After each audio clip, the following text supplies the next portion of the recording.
ओम शांति। आज 7 फरवरी 2024 की बाबा की साकार महावाक्य है।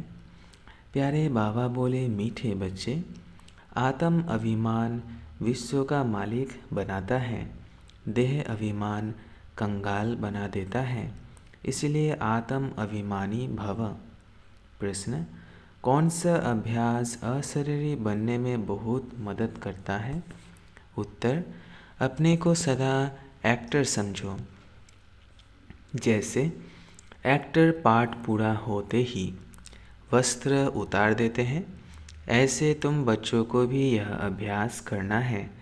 कर्म पूरा होते ही पुराना वस्त्र शरीर छोड़ अशरीरी हो जाओ। आत्मा भाई भाई है, यह अभ्यास करते रहो। यही पावन बनने का सहज साधन है। शरीर को देखने से क्रिमिनल्स ख्यालात चलते हैं, इसलिए अशरीरी भव। ओम शांति। बाप बैठ बच्चों को समझाते हैं क्योंकि बहुत बेसमझ बन गए हैं। 5000 वर्ष पहले भी तुमको समझाया था और देवी कर्म भी सिखलाए थे। तुम देवी देवता धर्म में आए थे, फिर ड्रामा प्लान अनुसार पुनर्जन्म लेते लेते और कलाएँ कमती होते होते यहाँ प्रैक्टिकली बिल्कुल ही नील कला हो गई है, क्योंकि यह है ही तमो प्रधान रावण राज्य। यह रावण राज्य भी पहले सतो प्रधान था, फिर सतो रजो तमो बना है। अब तो बिल्कुल ही तमो प्रधान है। अब इसका अंत है। रावण राज्य को कहा जाता है आसुरी राज्य। रावण को जलाने का फैशन भारत में है। राम राज्य और रावण राज्य भी भारतवासी कहते हैं। राम राज्य होता ही है सतयुग में, रावण राज्य है कलयुग में। यह बड़ी समझने की बातें हैं। बाबा को वंडर लगता है। अच्छे अच्छे बच्चे पूरी रीति ना समझने के कारण अपनी तकदीर को लकीर लगा देते हैं। रावण के अवगुण चटक पड़ते हैं। देवी गुणों का खुद भी वर्णन करते हैं। बाप ने समझाया है, तुम वो ही देवताएं थे। तुमने ही 84 जन्म भोगे हैं। तुमको फर्क बताया है, तुम क्यों तमो प्रधान बने हो। यह है रावण राज्य। रावण है सबसे बड़ा दुश्मन, जिसने ही भारत को इतना कंगाल तमो प्रधान बनाया है। राम राज्य में इतने आदमी नहीं होते हैं। वहाँ तो एक धर्म होता है। यहाँ तो सब में भूतों की प्रवेशता है। क्रोध लोभ मोह का भूत है ना। हम अविनाशी हैं, यह शरीर विनाशी है, यह भूल जाते हैं। आत्म अभिमानी बनते ही नहीं है। देह अभिमानी बहुत है। देह अभिमान और आत्म अभिमान में रात दिन का फर्क है। आत्म अभिमानी देवी देवता सारे विश्व के मालिक बन जाते हैं। देह अभिमान होने से कंगाल बन पड़ते हैं। भारत सोने की चिड़िया था, भल कहते भी हैं, परंतु समझते नहीं हैं। शिव बाबा आते हैं देवी बुद्धि बनाने। बाप कहते हैं, मीठे मीठे बच्चों, तुमको विश्व का मालिक बनाता हूँ। यह लक्ष्मी नारायण विश्व के मालिक थे। कब सुना कि इन्हों को राजाई किसने दी? उन्होंने कौन सा ऐसा कर्म किया जो इतना ऊंच पद पाया? कर्मों की बात है ना। मनुष्य आसुरी कर्म करते हैं तो वह कर्म विकर्म बन जाता है। सतयुग में कर्म अकर्म होते हैं, वहाँ कर्मों का खाता होता नहीं।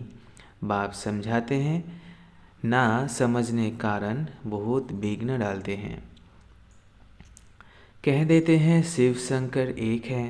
अरे शिव निराकार अकेला दिखाते हैं, शंकर पार्वती दिखाते हैं। दोनों की एक्टिविटी बिल्कुल ही अलग। मिनिस्टर और प्रेसिडेंट को एक कैसे कहेंगे? दोनों का मर्तबा बिल्कुल अलग है। तो शिव शंकर को एक कैसे कह सकते हैं? यह जानते हैं। जिनको राम संप्रदाय में आना नहीं है वे समझेंगे भी नहीं। आसुरी संप्रदाय गालियाँ देंगे, विघ्न डालेंगे, क्योंकि उनमें 5 विकार है ना। देवता है संपूर्ण निर्विकारी। उन्हों का कितना ऊंच पद है। अब तुम समझते हो हम कितने विकारी थे। विकार से पैदा होते हैं। सन्यासियों को भी विकार से पैदा होना है, फिर सन्यास करते हैं। सतयुग में यह बातें नहीं होती। सन्यासी सतयुग को समझते भी नहीं। कह देते हैं सतयुग है ही है। जैसे कहते हैं श्री कृष्ण हजीरा हजूर है, राधे भी हजीरा हजूर है। अनेक मत मतांतर, अनेक धर्म हैं। आधा कल्प देवी मत चलती है जो अब तुमको मिल रही है। तुम ही ब्रह्मा मुख वंशावली, फिर विष्णु वंशी और चंद्रवंशी बनते हो। वह दोनों डिनास्टी और एक ब्राह्मण कुल कहेंगे। इनको डिनास्टी नहीं कहेंगे। इनकी राजाई होती नहीं। यह भी तुम ही समझते हो। तुम्हारे में भी कोई कोई समझते हैं, कोई तो सुधरते ही नहीं। कोई ना कोई भूत है। लोभ का भूत, क्रोध का भूत है ना। सतयुग में कोई भूत नहीं। सतयुग में होते हैं देवताएं जो बहुत सुखी होते हैं। भूत ही दुख देते हैं। काम का भूत आदि मध्य अंत दुख देता है। इसमें बहुत मेहनत करनी है। मासी का घर नहीं है। बाप कहते रहते हैं भाई बहन समझो तो क्रिमिनल दृष्टि ना जाए। हर बात में हिम्मत चाहिए। कोई कह देते हैं शादी नहीं करोगे तो निकलो घर से बाहर, तो हिम्मत चाहिए। अपनी जांच भी की जाती है। तुम बच्चे बहुत पद्मा पदम भाग्यशाली बन रहे हो। ये सब कुछ खत्म हो जाएगा। सब कुछ मिट्टी में मिल जाना है। कोई तो अच्छी हिम्मत रख चल पड़ते हैं, कोई तो हिम्मत रख फिर फेल हो जाते हैं। बाप हर बात में समझाते रहते हैं, परंतु नहीं करते तो समझा जाता है पूरा योग नहीं है। भारत का प्राचीन राजयोग तो मशहूर है। इस योग से ही तुम विश्व के मालिक बनते हो। पढ़ाई है सोर्स ऑफ इनकम। पढ़ाई से ही नंबरवार तुम ऊंच पद पाते हो। भाई बहन के संबंध में भी बुद्धि चलायमान होती है, इसलिए बाप इसमें भी ऊंच ले जाते हैं। इसलिए बाप इससे भी ऊंच ले जाते हैं कि अपने को आत्मा समझो, दूसरे को भी आत्मा भाई भाई समझो। हम सब भाई भाई है तो दूसरी दृष्टि आएगी नहीं। शरीर को देखने से क्रिमिनल ख्यालात आते हैं। बाप कहते हैं बच्चे अशरीरी भव, देही अभिमानी भव। अपने को आत्मा समझो। आत्मा अविनाशी है। शरीर से पाठ बजाया फिर शरीर से अलग हो जाना चाहिए। वह एक्टर्स पार्ट पूरा कर कपड़ा बदली कर देते हैं। तुमको भी अब पुराना कपड़ा शरीर उतार नया कपड़ा पहनना है। इस समय आत्मा भी तमोप्रधान, शरीर भी तमोप्रधान है। तमोप्रधान आत्मा मुक्ति में जा नहीं सकती। पवित्र हो तब जाए। अपवित्र आत्मा वापस नहीं जा सकती। यह झूठ बोलते हैं कि फलाना ब्रह्म में लीन हुआ, एक भी जा नहीं सकते। वहाँ जैसे सिजरा बना हुआ है वैसे ही रहता है। यह तुम ब्राह्मण बच्चे जानते हो। गीता में ब्राह्मणों का नाम कुछ भी दिखाया नहीं है। यह तो समझाते हैं प्रजापिता ब्रह्मा के तन में प्रवेश करता हूँ तो ज़रूर एडप्शन चाहिए। वह ब्राह्मण है विकारी, तुम हो निर्विकारी। निर्विकारी बनने में बहुत सितम सहन करने पड़ते हैं। यह नाम रूप देखने से बहुतों को विकल्प आते हैं। भाई बहन के संबंध में भी गिर पड़ते हैं। लिखते हैं बाबा हम गिर पड़े, काला मुंह कर दिया, काला मुंह कर लिया। बाप कहते हैं वाह, हमने कहा भाई बहन होकर रहो, तुमने फिर यह खराब काम किया, उसकी फिर बड़ी कड़ी सज़ा मिल जाती है। वैसे कोई किसको खराब करते हैं तो उनको जेल में डाला जाता है। भारत कितना पवित्र था जो मैंने स्थापन किया, उनका नाम ही है शिवालय। यह ज्ञान भी कोई में नहीं है। बाकी शास्त्र आदि जो है वो सब भक्ति मार्ग के कर्मकांड है। सतयुग में सब सद्गति में है, इसलिए वहाँ कोई पुरुषार्थ नहीं करते। यहाँ सब गति सद्गति के लिए पुरुषार्थ करते हैं, क्योंकि दुर्गति में है। गंगा स्नान करने जाते हैं तो गंगा का पानी सद्गति देगा क्या? वह पावन बनाएगा क्या? कुछ भी जानते नहीं। तुम्हारे में भी नंबरवार है। कोई तो खुद नहीं समझते तो दूसरों को क्या समझाएंगे। इसलिए बाबा भेजता नहीं। गाते रहते हैं बाबा आप आएंगे तो आपकी श्रीमत पर चलकर देवता बनेंगे। देवता रहते हैं सतयुग और त्रेता में। यहाँ तो सबसे जास्ती काम विकार में फंसे हुए हैं। काम विकार बिगड़ रह नहीं सकते। यह विकार है जैसे माई बाप का वर्षा।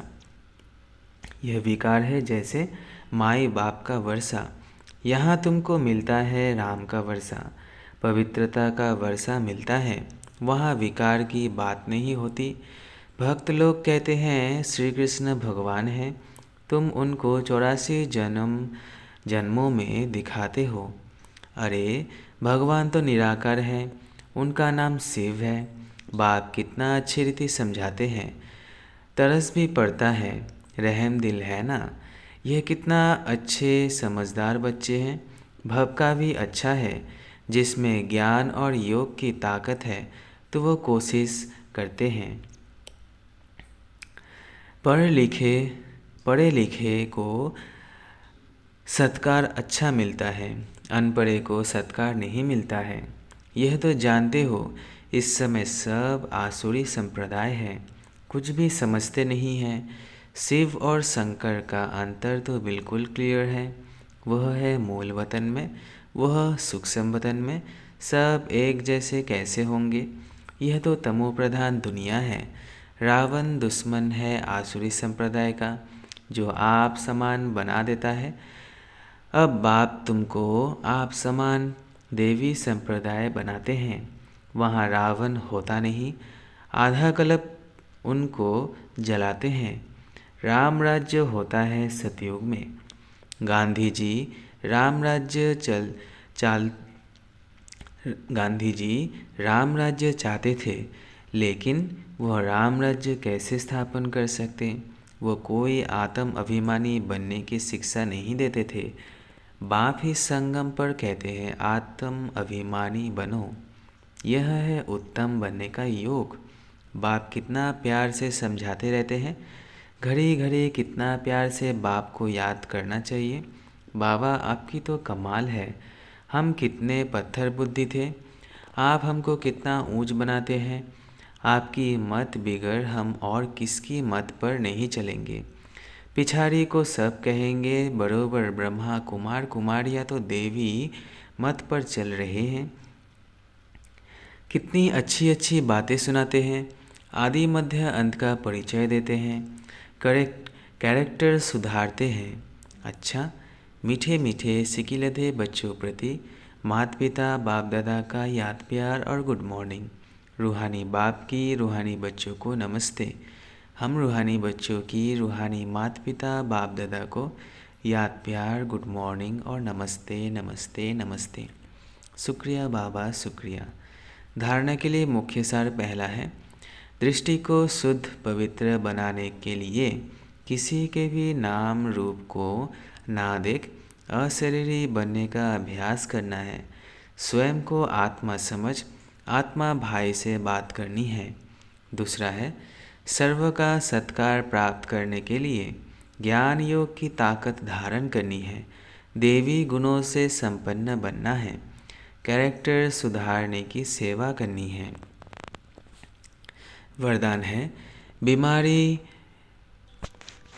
कॉन्शियस के बजाय खुशी खुशी से हिसाब किताब चुकता करने वाले सोल कॉन्शियस भव। बीमारी कॉन्शियस के बजाय खुशी खुशी से हिसाब किताब चुकता करने वाले सोल कॉन्शियस भव। तन तो सबके पुराने है ही, हर एक को कोई ना कोई छोटी बड़ी बीमारी है, लेकिन तन का प्रभाव अगर मन पर आ गया तो डबल बीमार हो बीमारी कॉन्शियस हो जाएंगे। इसलिए मन में कभी भी बीमारी का संकल्प नहीं आना चाहिए, तब कहेंगे सोल कॉन्शियस। बीमारी से कभी घबराओ नहीं, थोड़ा सा दवाई रूपी फ्रूट खाकर उसे विदाई दे दो। खुशी खुशी से हिसाब किताब चुकता करो। स्लोगन है, हर गुण हर शक्ति का अनुभव करना अर्थात अनुभवी मूर्त बनना। हर गुण हर शक्ति का अनुभव करना अर्थात अनुभवी मूर्त बनना। अच्छा, ओम शांति, ओम शांति, ओम शांति।